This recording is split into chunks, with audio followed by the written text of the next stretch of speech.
क्या आप एक सर्विसमैन हैं?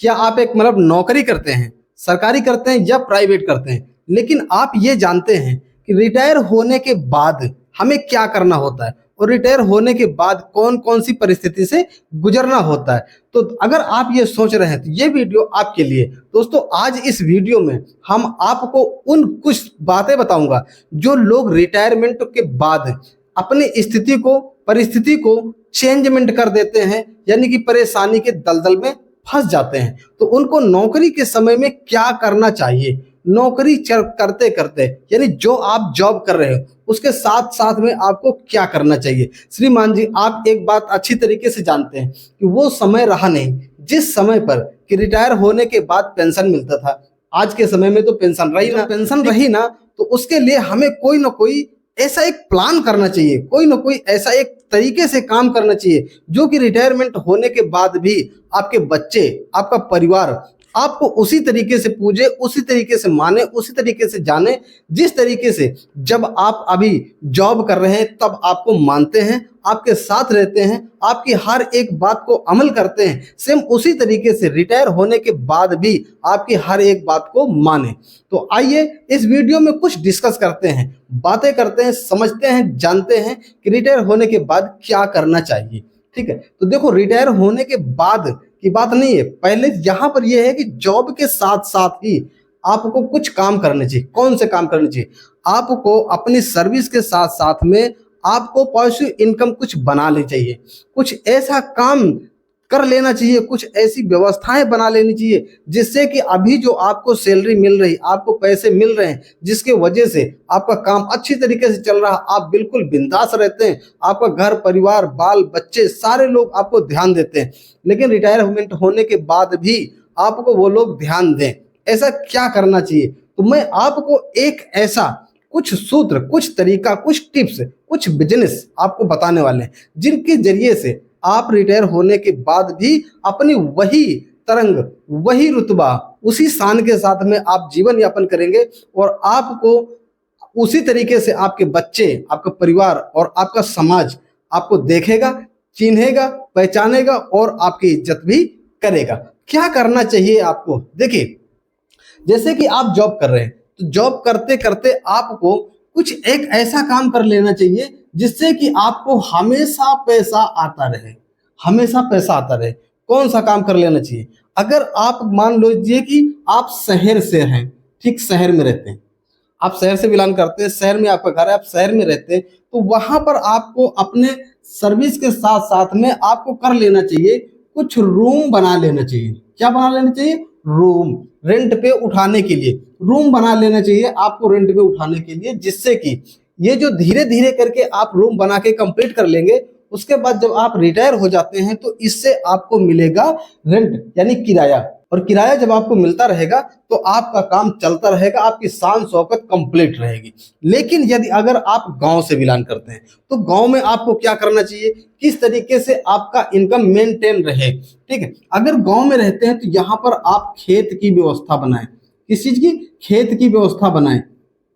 थोड़ा थोड़ा जो आप सर्विस करते हैं, देखो, उन लोगों की हम बात नहीं करते हैं जिनके के पास सैलरी उतनी ही मिलती है जितना कि खाने भर का ही होता है, खर्चा भर का होता है। हम यहाँ पर उन लोगों की बात कर रहे हैं जिनकी अच्छी खासी इनकम है, अच्छा खासा सैलरी है, लेकिन उसके बाद भी वो इस बात पे ध्यान नहीं दे पाते और लास्ट में पछताना पड़ता है। तो हम उनकी बात यहाँ पर कर रहे हैं कि आपको खेत की व्यवस्था करनी चाहिए, यानी कि खेत आपको खरीद लेना चाहिए। धीरे धीरे करके आपको कुछ खेतों की व्यवस्था कर लेनी चाहिए, या फिर आपको धीरे धीरे कुछ ऐसे बिजनेस डाल लेने चाहिए जिन बिजनेस को कि आपके रिटायरमेंट होने के बाद भी वो चलते रहे। जैसे दूध डेयरी का बिजनेस, दूध डेयरी का बिजनेस आप बना सकते हो, उसकी व्यवस्था करते रहिए, व्यवस्था करते रहिए, और जब आप रिटायरमेंट होते हैं तुरंत उसे निवेश कर दीजिए और निवेश करके आप दूध डेयरी का काम शुरू कर दीजिए, जिसमें कि आपको कुछ पशु, कुछ जानवर आपको रखने होंगे और वहां पर आपको 2 लोग, 3 लोग, 4 लोगों को आप काम पे रखना है और उनके जरिए से काम कराना, और आपका काम अच्छा खासा चलता रहेगा, नहीं पैसा आपके आते रहेंगे। ये सारा कुछ करने के लिए देखिए तरीका बहुत है, रिटायरमेंट होने के बाद तरीका बहुत आप भी जानते हो, लेकिन उस तरीके को अपनाने के लिए आप अपनी सर्विस के साथ साथ में आपको पैसे इकट्ठा करने हैं। आप पैसे इकट्ठा कैसे करोगे? आप कहोगे कि जो मैं कमाता हूँ वो अपने बच्चों को अच्छा भविष्य बनाने के चक्कर में लगा देता हूँ, उनको अच्छा कैरियर बन जाए, खुश रहे, इसी चक्कर में तो हर एक व्यक्ति यही काम करता है। लेकिन आपको कैसे करना है? आपको ये करना है कि अगर किसी तरीके से पैसे नहीं बचते हैं तो आपको मैं एक तरीका बताता हूँ कि आपको अपना लाइफ इंश्योरेंस बना लेना चाहिए। ठीक, जो कि इंश्योरेंस के माध्यम जो सैलरी मिलती है आपके, उसी सैलरी से आपका इंश्योरेंस किस्त जमा होती रहेगी और जब आप रिटायरमेंट होते हैं तो आपको अच्छा खासा पैसा मिल जाएगा, तो उसी से आप बिजनेस कंप्लीट कर लेंगे। ठीक, या शहर में रहते हो तो शहर में भी आप इसी तरीके से कोई काम कर सकते हो। कुल मिला कहने का मतलब ये है कि आप सर्विस के साथ में आप उतना पैसा बचा करके रखो जितने पैसे से कि आप रिटायरमेंट होने के बाद एक पेंशन की व्यवस्था आपकी कंप्लीट रहे। क्योंकि अगर ये व्यवस्था आप कंप्लीट नहीं करते हो तो आज के समाज में, आज के इस व्यवहार में आप देख रहे हैं कि जो व्यक्ति रिटायर हो जाते हैं और उसके बाद उनके पास इनकम नहीं होता है तो उसके बाद की उनकी स्थिति क्या होती है।